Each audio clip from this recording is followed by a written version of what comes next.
우리 서로 같이 인사했으면 좋겠습니다. 사랑하고 축복합니다. 네, 감사합니다.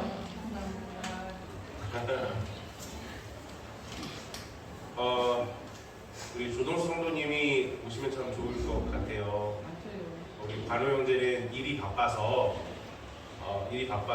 다 이해가 되고, 그리고 워낙 잘 생활을 하시는 것 같아요. 근데 저번 주에 3개월 동안 혼자 계셨다는 얘기가 너무 마음이 걸려요. 그래서 저희가 어떻게 하면 모시고 올 수 있을지 같이 고민을 해봤으면 좋겠습니다. 더불어서 이제 6월이 시작이 됐어요. 그죠? 5월달이 이렇게 빨리 끝날 줄 몰랐죠. 그죠? 5월이 끝나자마자 저도 아프고 집사님도 아프고 그러네요. 6월에는 하나님의 은혜가 있어서 우리 아름답게 또 하나님 앞에 바로 세워져 가는 은혜가 있었으면 좋겠습니다.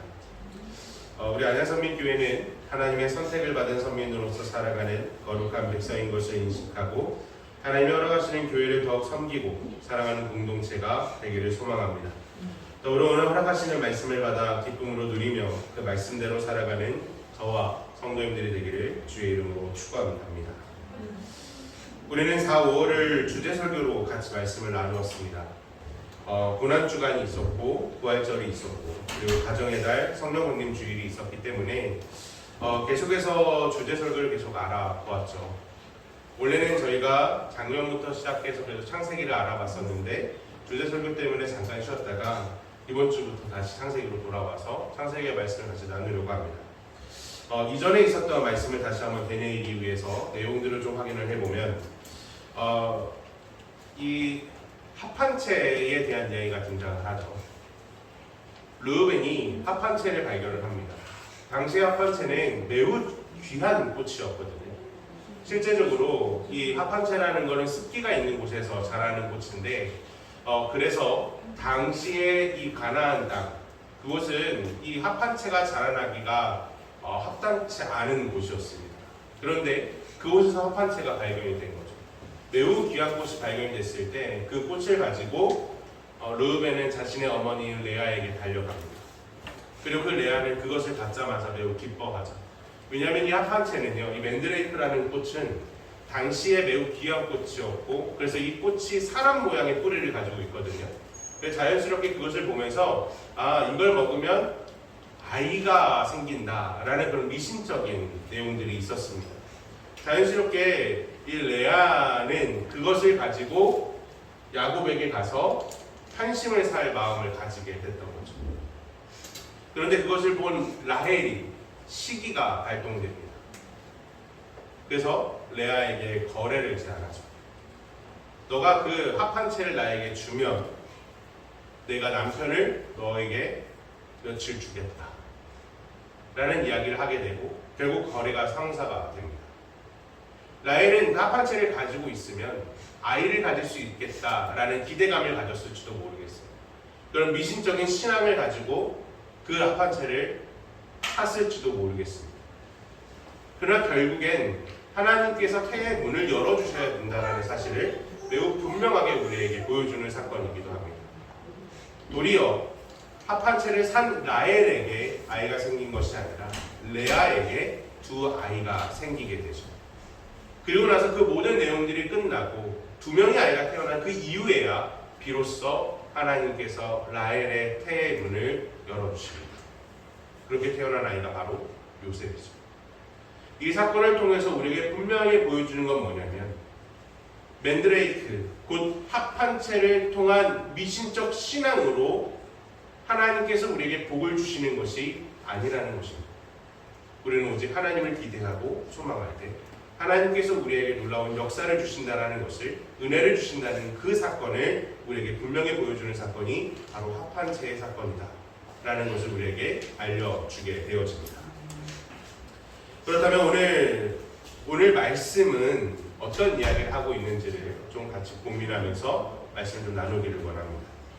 혹시 이솝 우화에서 황금알을 낳는 거위라는 이야기를 혹시 아시나요? 이 황금알을 낳는 이 거위라는 이야기에 있어서 이야기를 잠시 나누면 가난한 사람이 있었습니다. 이 가난한 사람이요 시장에서 거위 한 마리를 사오게 되죠. 이 거위 한 마리를 사오게 됐는데 그 거위는 황금알을 낳는 거위였습니다. 이 거위 덕에 가난했던 주인은 부자가 되었습니다. 어느 날 주인은요 이런 생각을 하게 됐습니다. 이 거위는 황금알을 낳으니까 그 배를 가르면 엄청난 금이 쏟아져 나오겠지라는 생각에 그 거위의 배를 갈라 봅니다. 그 배에서 나온 것은 금이었을까요? 아니었죠. 그저 그 동일한 거위였고 더 깊이 파면 팔수록 나온 건 그 거위가 먹고 남은 찌꺼기밖에 없었다라는 것입니다. 결국 그 주인은요 자신의 욕망과 욕심 때문에 자신의 소중한 거위만 죽이게 되는 모습을 보여주게 됩니다. 이 유소부활은요 우리에게 욕심을 부리지 말라라는 아주 간단한 메시지를 전달합니다. 그런데 황금알을 낳는 거위에 대한 유소부활을 이야기한 이유는요 바로 오늘 본문에서 등장하는 거짓말쟁이이자 욕심쟁이이자 나쁜 인간으로 표시되고 있는 라반 때문입니다. 라반의 욕망과 재물을 위한 악함은요 복의 통로였던 야곱에게 불공정한 계약을 끊임없이 요구했습니다. 첫 번째 요구했던 계약이 무엇입니까? 레아였죠. 분명히 라헬을 위한 7년을 봉사하겠다라고 얘기했지만 라반이 했던 행동은 자신의 첫째 딸인 레아를 먼저 보내는 것이었습니다. 그러면서 이야기하죠. 우리의 전통은 첫째가 먼저 가야 된다라는 불공정 계약을 먼저 진행을 하고 그러므로 인해서 또 두 번째의 라헬을 얻기 위해서 7년을 다시 봉사하게 됩니다. 당시 7년을 봉사한다는 것이 엄청난 금액이죠. 왜냐하면 당시의 법상에 보면 한 해에 이 노동을 하게 되면 한 해에 태어난 모든 새끼의 20%를 가져가는 것이 노동법이었어요. 그럼 자연스럽게 7년을 일하면 140%에 대한 새끼를 가질 수 있는 권한이 생기는 거죠. 근데 그 모든 걸 포기하고 라헬을 얻는데 14년을 쓰게 된다는 거죠. 그러면서 그 안에서 있는 단순히 그 라헬과 레아를 얻는다라는 건 단순히 사람을 얻는 것이 아니라 그의 모든 가치를 얻는 거잖아요. 자연스럽게 그 안에서 나타나는 여러 가지 부의 따라옴이 있어야 되는데 라반은 철저히 그 모든 것을 불공정 계약으로 맺어놓고 야곱에게 그 어떠한 것도 제시하지 않습니다. 결국 이러한 악함이 이러한 잘못된 길이 있을 때 하나님께서 개입하셔서 불공정을 공정으로 바꿔놓으시는 역사를 보게 되어집니다. 그러나 우리는 여기서 한 가지 질문을 던져야 됩니다. 그렇다면 과연 야곱은 공정한가? 라반은 불공정했잖아요. 그럼 야곱은 공정합니까? 야곱도 불공정의 아이콘이잖아요. 그죠? 거짓말의 아이콘이고 이 잔꾀의 아이콘이 바로 야곱이죠. 그런데도 불구하고 하나님께서 라반에 의해서 야곱이 고난을 당할 때 하나님께서는 야곱을 기억하셔서 선한 길을 열어주셨다라는 사실을 기억하셔야 됩니다. 우리는 오늘 이 이야기에 대해서 어떤 내용들을 우리에게 전달하고 있는지를 확인하려고 합니다. 이것을 위해서 우리는 첫 번째로 야곱 라반을 떠나고자 원한다라는 것을 먼저 확인해 보려고 합니다. 14년간의 노동을 통해서 두 아내 레아와 라헬을 얻었고요. 라헬의 아들인 요셉이 태어나자 야곱은 이제 본토 고향으로 돌아갈 것을 요구했습니다. 그때 야곱의 나이가 91세였어요. 그런데 우리는 이 사실을 통해 한 가지 좀 재밌는 사실을 알게 됩니다. 만약 라반이 야곱을 선대했다면 야곱은 자기의 본향으로 돌아가려고 했을까요? 안 가려고 했겠죠. 왜냐하면 14년을 일했다는 건 기반이 잡혔다는 얘기인 거죠. 그럼에도 불구하고 야곱은 자신의 본향으로 떠나기를 원했습니다. 그것이 어찌 보면 하나님의 계획이었고 하나님의 방법이었다는 것 또한 우리는 무시할 수는 없다라는 걸 생각해 보셔야 됩니다. 그래서 이 부분에 있어서 성경은 우리에게 이런 이야기를 하게 됩니다. 오늘 본문 25에서 26절의 말씀을 보면 라헬이 요셉을 낳을 때에 야곱이 라반에게 이르되 나를 보내어 내 고향 나의 땅으로 가게 하시되 내가 외삼촌에게서 일하고 얻은 처자를 내게 주시어 나로 가게 하소서. 내가 외삼촌에게 한 일은 외삼촌이 아시나이다 라고 말하고 있습니다.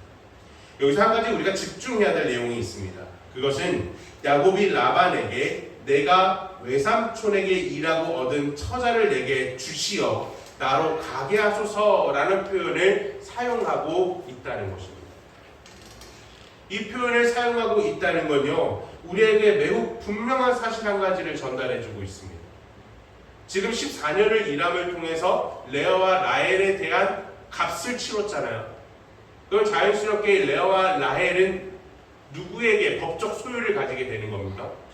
야곱이 법적 소유를 가지고 가야 됨에도 불구하고 여전히 이 모든 소유가 누구에게 있다라고 얘기하는 거예요? 라반에게 있다는 거예요.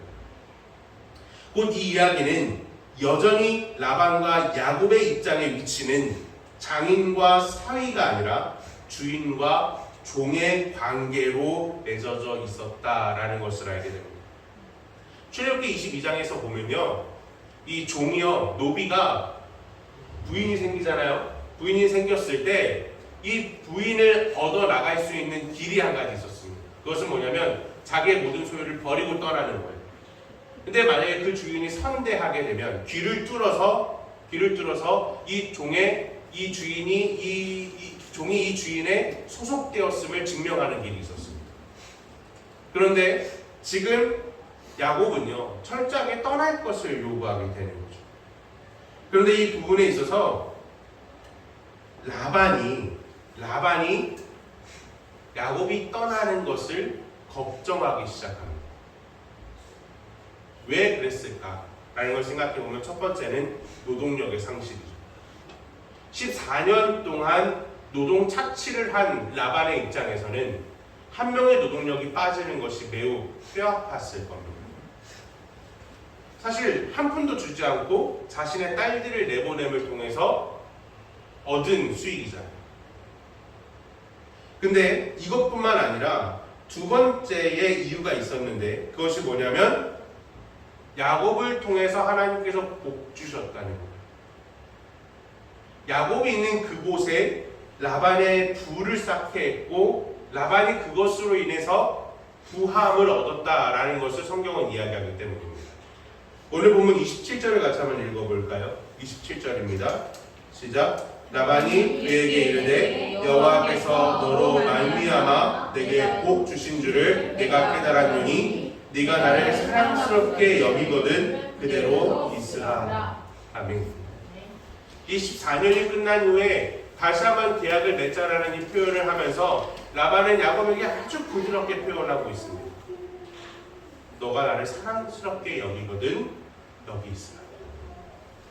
너 때문에 내가 부자가 됐는데 너가 없어지면 어떻게 하겠느냐 라고 말하면서 아주 사랑스럽고 아주 친밀하게 제안을 하고 있는 모습을 보게 되죠. 사실 라반은요, 야곱을 내보낼 생각이 없었습니다. 그래서 품삯을 줄 테니까 자신에게 있을 것을 권유하는 모습을 보게 되어지는 거죠. 이 부분에서 우리가 또 한 가지 확인해야 될 것이 있습니다. 그것은 뭐냐면 라반과 야곱의 계약인데 그 계약 속에 라반의 거짓말과 악행이 숨어 있었다는 거예요. 야곱은요, 라반에게 당신이 이렇게 많은 재산을 쌓은 것이 바로 야곱 자신 때문이라는 것을 분명히 밝힙니다. 이 표현은요, 하나님께서 나를 통하여 당신을 복되게 하셨다라는 표현을 하면서 내가 복의 근원이고 내가 복의 통로다라는 이야기를 선언하고 있다는 거죠. 분명히 야곱은요, 자신이 하나님의 백성인 것을 알고 있는 사람이었던 것은 분명합니다. 그리고 야곱이 자신을 통해서 놀라운 역사를 베푸는 존재라는 것도 인식하고 있었다는 것도 사실인 것 같아요. 그런데 여기서 우리는 한 가지 중요한 사실, 라반은 그 사실을 매우 잘 알고 있었고 라반은 그런 야곱을 이용해 먹을 생각을 하고 있었다라는 것을 알게 되죠. 다시 말하면 야곱이 아무리 거짓말에 뛰어나고 머리가 좋아도 그 위에 누가 있었다는 거예요? 라반이 있었다는 거예요. 라반은 그러니까 정말로 약았던 사람이죠. 그리고 돈을 위한 온전한 노력을 했던 사람, 그것이 바로 라반입니다. 그가 어떤 노력을 했는지 우리 좀 같이 한번 볼까요? 오늘 보면 30절부터 34절의 말씀입니다. 30절부터 34절의 말씀인데 어떤 계약을 했는지 내용들을 좀 같이 볼게요. 같이 한번 보겠습니다. 읽겠습니다. 내가 오기 전에는 외삼촌의 소유가 적더니 번성하여 때를 이루었으니 내 발이 이르는 곳마다 여호와께서 내 삼촌에게 복을 주셨나이다. 그러나 나는 언제나 내 집을 세우리이까. 라반이 이르되 내가 무엇으로 내게 주랴. 야곱이 이르되 외삼촌께서 내게 아무것도 주지 않아도 나를 위하여 이 일을 행하시면 내가 다시 외삼촌의 양떼를 먹이고 지키리이다. 오늘 내가 외삼촌의 양떼를 두루 다니며 그 양 중에 아롱진 것과 점 있는 것과 검은 것을 가려내어 또 염소 중에 점 있는 것과 아롱진 것을 가려내리니 이것은 같은 것이 내 품삯이 되리이다. 후일에 외삼촌께서 오셔서 내 품삯을 조사하실 때에 나의 의가 내 대답이 되리이다. 내게 혹시 염소 중 아롱지지 아니한 것이나 점이 없는 것이나 양 중에 검지 아니한 것이 있거든 다 도둑질한 것으로 인정하소서. 라반이 이르되 내가 내 말대로 하리라 하고 아멘. 이것이 계약 조건이었거든요. 근데 당시에 일반적인 양들은 어떻게 태어났을까요? 흰색이거나 갈색으로 태어났습니다. 흰색이거나 갈색으로 태어났어요.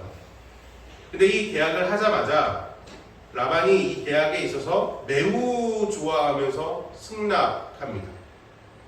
이게 왜 매우 좋아하면서 승낙을 했냐면 당시 노동법에 있어서요 매우 하나의 제약 조건이 하나 있었어요. 어떤 조건이 있었냐면 이 사람이 내 가축을 맡아서 기르는 사람이에요. 근데 이 기르는 사람이 자기 가축에 있어서 조금 피해를 줬어요. 그러니까 몇 마리가 죽은 거예요, 새끼가. 그럼 이 새끼를 누가 갚아야 되냐면 키우는 사람이 다시 자기 거에서 빼서 갚아줘야 돼요.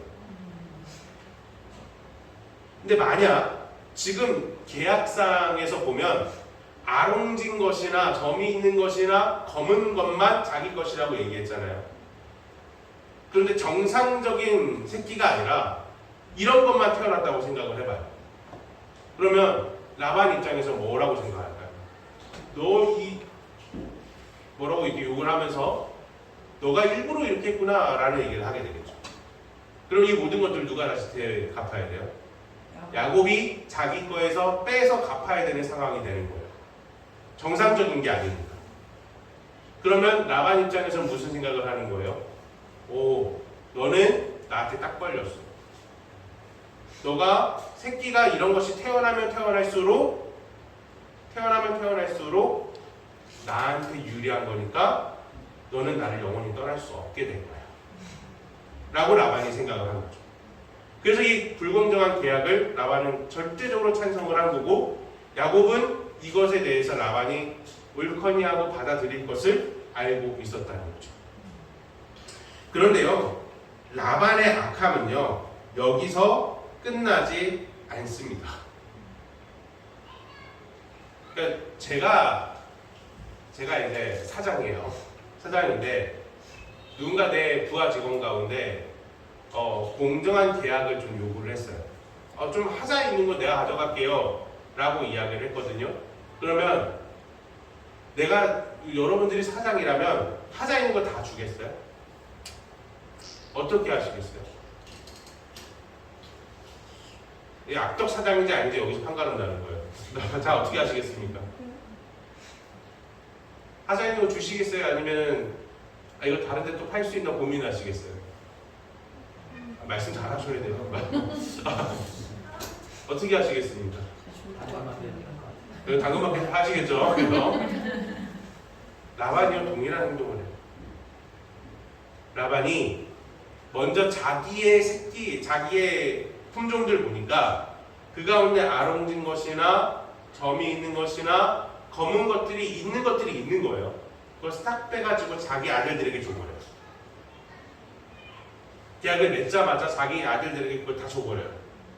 그리고 나서 두 번째 하는 행동이 뭐냐면 사흘을 가야만 만날 수 있는 거리로 아들들을 찢어놔요. 그러니까 야곱이 여기 있으면 첫째 아들은 사흘길을 가야만 있는 곳에 아롱진 것이나 점이 있는 것이나 검은 걸 갖다 놓게 되고요. 둘째 아들도 반대로 사흘길을 가는 곳에 찢어놓고 만들어 놨다는 거예요. 다시 말하면 라반의 입장에서는 여기서 아롱진 것이 태어날 수 있는 가능성을 아예 없애버린 거죠. 아예 없애버린 거예요. 자, 그러면 이때 야곱은 어떤 마음을 가지고 있었을까? 이게 중요하겠죠. 설마 라반이 이렇게까지 하겠어? 라는 생각을 가지고 있었을 것 같아요. 자, 그래서 계약을 맺을 때 이런 조건부를 붙인 거예요. 또 라반의 정상적인 거를 줄 사람은 아니니까, 그나마 조금 이런 거는 좀 값이 좀 떨어지니까 이런 거라도 내가 가져가야겠다라는 생각을 하고 계약을 맺었는데, 정작 라반은 그 하나도 주지 않기 위해서 다 악행을 벌려놓은 거죠. 그러면 이제 야곱은 아무것도 가질 수 없는 상황이 되버린 거예요. 이런 상황에서 이제 야곱이 선택할 수 있는 것이 뭐가 있을까요? 야곱이 선택할 수 있는 게 뭐가 있을까요? 한번 생각해 볼까요? 야곱이 선택할 수 있는 게 뭐가 있을까요? 과연? 선택할 수 있는 상황이 하나도 없죠. 다 없죠. 가능성을 아예 배제시켜 놨잖아요. 그래서 우리가 세 번째로 확인해야 될 것이요, 하나님의 개입하심이 있다는 사실. 하나님의 개입하심이 있다는 사실을 우리는 믿으셔야 된다. 라반은요, 야곱과 계약을 맺자마자 거짓말을 하고 계약을 파기하고 약속한 임금을 주지 않으려고 최선의 노력을 하는 라반의 모습을 보여줍니다. 그죠? 진짜 나쁜 사람. 자신의 힘을 가지고요, 야곱에게 모든 악행을 저지르고 있음을 알게 합니다. 그리고 야곱은 라반이 어떻게 행동할 것인가 라는 것을 미리 조금 예상도 했을 것 같기도 하고, 그러나 이렇게까지 했을까 라는 생각을 했을 것 같기도 해요. 어쨌든 이런 문제가 발생됐을 때 이제 야곱에게 닥쳐진 문제는 아무것도 가지지 못할 수도 있겠구나 라는 거예요. 그래서 그가 지푸라기라도 잡을 심정으로 하게 한 행동이 하나 있습니다. 그것이 뭐냐면 오늘 본문 37에서 38절의 말씀입니다. 같이 한번 읽어보겠습니다. 시작. 야곱이 버드나무와 살구나무와 신풍나무의 푸른 가지를 가져다가 그것들을 껍질을 벗겨 흰 무늬를 내고 그 껍질 벗긴 가지를 양떼가 와서 먹는 개천의 물 위에 세워 양떼를 향하게 하매 그 떼가 물을 먹으러 올 때에 새끼를 매니. 아멘. 사실 여기서 나오는 버드나무, 살구나무, 신풍나무 아무 의미가 없어요. 과학적으로도 아무런 증명이 되지 않고요. 그리고 모든 나무는 껍질을 꺾으면요, 껍질을 벗겨보면 다 안쪽은 흰색이에요. 다시 말하면 당시에 이거는 미신적 요소가 있었던 행위라는 걸 알게 돼요. 앞선 합판체의 사건과요, 야곱이 하고 있는 버드나무와 신풍나무 잎을 꺾어서 아내를 긁어내고 있는 행동은 동일한 행동이라는 거예요. 이 합판체를 내가 이 뿌리를 먹으면 아이를 생길 수 있겠지? 라는 미신적 믿음. 그와 동일하게 이 버드나무와 신풍나무 잎을 다려서 먹이면 아롱진게 태어나겠지? 라고 하는 동일한 미신적 믿음으로 야곱은 지금 반응하고 있다는 것을 알게 됩니다. 다시 말해서 야곱은 아무런 기대를 가질 수 있는 상황이 아니기 때문에 자기가 할 수 있는 일에 대해서 최선을 다하고 있는 연약한 야곱의 모습을 보게 되는 거예요. 그러니까 자기가 할 수 있는 건 다 하는 거예요. 그런데 우리는 이 부분에 있어서 몇 가지 좀 생각을 해봐야 될 것이 있습니다.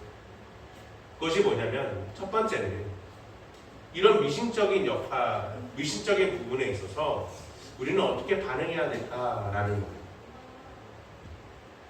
우리는 가끔 어려운 일을 맞이하게 되잖아요. 그 어려운 일을 맞이하게 되면 기도조차 나오지 않을 때가 있습니다. 그럼 우리가 하는 행동은 뭐가 있을까요? 내가 기도가 안 나오면 미신적인 것을 선택하게 돼요. 그래서 용하다는 목사를 찾아가는 경우들이 있죠. 제가 이 표현을 정말 잘 기억하셔야 돼요. 용하다는 목사를 찾아가는 경우들이 있어요. 보통 용하다는 누구에게 써요? 무당에게 쓰시잖아요. 근데 가끔 용한 목사를 찾아가는 분들이 많아요. 그분한테 기도를 받으면 해결이 된다고 생각하시는 분들이 가끔 있어요. 그게 미신이에요. 그게 지금 야곱이 지금 붙들고 있는 버드나무와 신풍나무 잎을 꺾어서 긁어내고 있는 그 모습과 똑같은 거예요. 아무것도 할 수 있는 게 없습니다. 이것에 대해서 우리는 옳다라고 표현할 수 있을까요? 옳다라고 표현할 수 있어요? 없어요? 없어요? 그럼 이거 긍정적인가요? 이렇게 해도 되겠네요, 그러면. 어떠세요?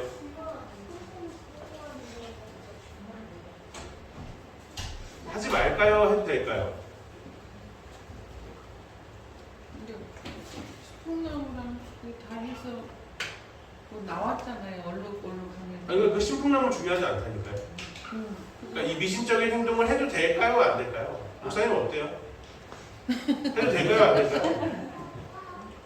이해는 가는데 네. 그 상황이 어려운 때문에 이해는 그러니까 이해가 되면 않죠. 네. 그렇죠. 이해는 되는데 하면 안 되겠죠. 네. 그죠? 그런데 우리의 연약함은 우리의 연약함은 여기서 이겨내줄 거예요. 그래서 우리 항상 우리의 연약함 때문에 춤추는 기도원에 올라가시는 분들 가끔 있어요. 그 연약함 때문에 우리는 어디로 가요? 이단으로 빠지는 경우도 많아요. 우리의 한계가 그렇게 뚜렷해요. 그런데 신기한 건요, 우리 이 다음의 사건을 알아요. 뭐냐면 하나님께서 이 미신을 붙들고 있는 야곱에게 아롱진 것과 점인 것과 검은 것을 태어나게 하셨다는 거예요. 그럼 우리는 이 부분을 어떻게 받아들여야 됩니까? 우리는 항상 이 본문을 바라보면서 야곱이 이렇게 했으니까 하나님께서 태어나게 하셨어 라는 이야기를 하면서 우리는 야곱처럼 이렇게 살아가야 되고 지혜롭게 해야 됩니다 라는 표현을 많이 쓰게 돼요. 그런데 정작 우리는 여기서 질문해 봐야 돼요. 이게 정당한가?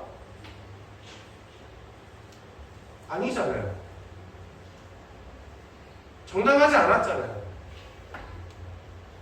그런데도 불구하고 하나님께서는요, 우리가 할 수 없는 일 가운데 우리가 비록 우리의 판단 안에서 이것이 잘못된 것이라고 할지라도 우리가 그 하나님 앞에 간절함을 가지고 나아갈 때 하나님께서 길을 열어주신다는 거예요.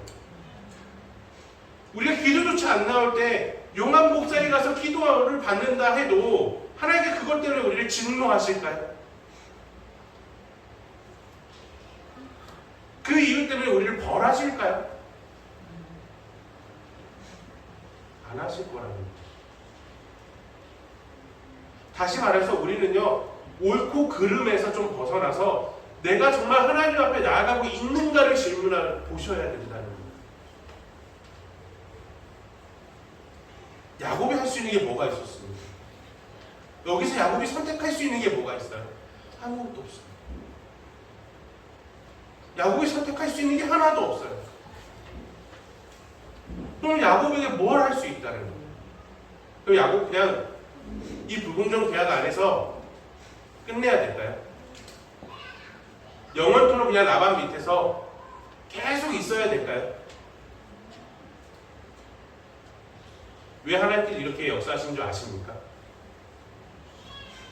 하나님은 라반에게서부터 야곱을 건져내서 약속의 땅으로 보내시기 위함입니다. 다시 말해서 라반의 사건은요, 출애굽의 사건의 모티브예요. 만약 애굽 땅에서 이스라엘 백성들이요 만족하고 살아갔으면 절대로 약속의 땅으로 나오지 않았습니다. 근데 그 땅에서 고난을 당해요. 그 땅에서 고통을 당해요. 그럴 때 하나님께서 그를 기억하십니다. 그래서 기억하셔서 다시 이스라엘 땅으로 돌아가게 하십니다. 라반의 연약함은요, 이 야곱의 지금 완전히 막혀있는 현상은요, 야곱으로 하여금 자기가 할 수 있는 일에 대해서 최선을 다하지만 오직 누구만 기억할 수밖에 없는 상황인 거예요. 하나님만 기억할 수밖에 없는 상황인 거예요. 왜 이게 가능할까요? 자기가 알고 있거든요. 내가 있는 곳에서 내가 있었기 때문에 라반이 복을 받아서 라반이 부가 많아졌다는 걸 알고 있었거든요. 그러면 야곱이 할 수 있는 선택지는 내가 할 수 있는 일에 있어서, 내가 선택할 수 있는 일에 있어서 최선을 다하지만 이것을 이루시는 건 하나님이라는 사실을 인정하는 거예요. 제가 여러 가지 애매한 질문들을 많이 던져드렸잖아요. 그죠? 우리 인생 가운데 1이면 1, 2는 2라고 선택할 수 있는 여러 가지 방향 가운데 A 또는 B라고 선택할 수 있는 선택의 여지들이 몇 개나 있습니까? 없죠? 하나도 없어요.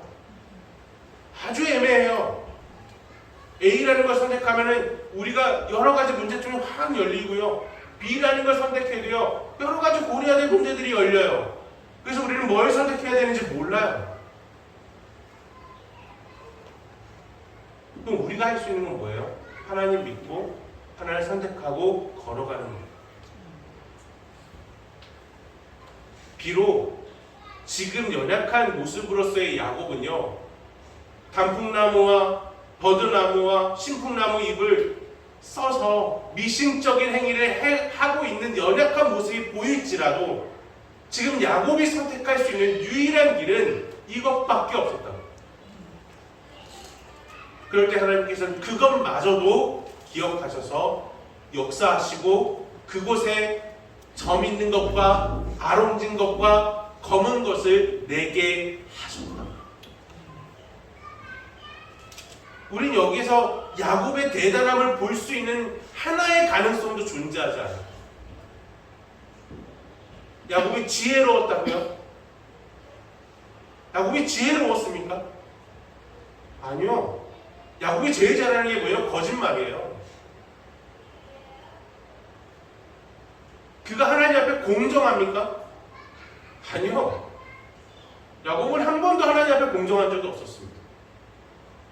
다시 말하면요, 라반은 악한 놈이고요, 야곱은 덜 약한 놈이에요.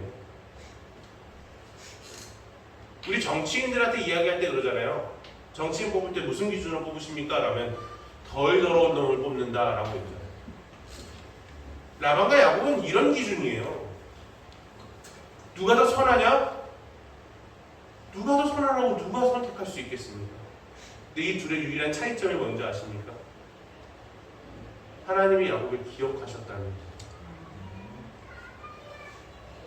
오늘 본문에서 우리가 찾아볼 수 있는 건 하나님의 은혜뿐이지, 하나님이 야곱을 기억하셨더라라는 이 이야기뿐이지 야곱이 한 지혜로운 방법이 아니라는 거예요. 그렇기 때문에 우리는 우리 성도님들께 이렇게 선언할 수 있을 것 같습니다. 몸부림치십시오. 옳고 그름을 떠나서 하나님 앞에, 내가 하나님 앞에 이것이 옳다라고 생각된다면, 하나님께서 나를 기억하신다는 것을 믿는다면 몸부림치십시오. 그게 옳습니다. 하나님을 기억하시면 아 이거는 하면 안 돼라는 게 기준이 생기잖아요. 그죠? 야곱에게 있어서 이거는 안 돼라고 생각하는 건 뭐였을까요? 라반 앞에 무릎 꿇는 것이었을 거예요. 왜냐하면 다시 돌아가야 되니까요. 그렇기 때문에 몸부림친 겁니다. 몸부림치십시오. 하나님을 기억하면서 몸부림치십시오. 그 하나님께서 길을 열어주실 거예요. 오늘 우리에게 있어서 우리는 또 다시 황금알을 앓는 거인을 생각해 봐야 됩니다. 라반은 황금알을 앓는 거인 야곱을 결국 버렸습니다. 근데 야곱을 버린 게 아니라 야곱과 함께 하시는 하나님을 버린 거죠. 오늘 우리는 어떤 선택을 하시겠습니까? 내 환경 때문에 내 환경을 바라보면서 나는 내 환경은 하나도 선한 것이 없고 하나도 선택할 길이 없다 라고 했을 때 우리의 선택지는 어디가 되어야 합니까? 우리의 선택지는요 그저 하나님을 기대하고 몸부림치는 겁니다. 그럴 때 하나님께서 우리의 길을 열어 주실 것입니다.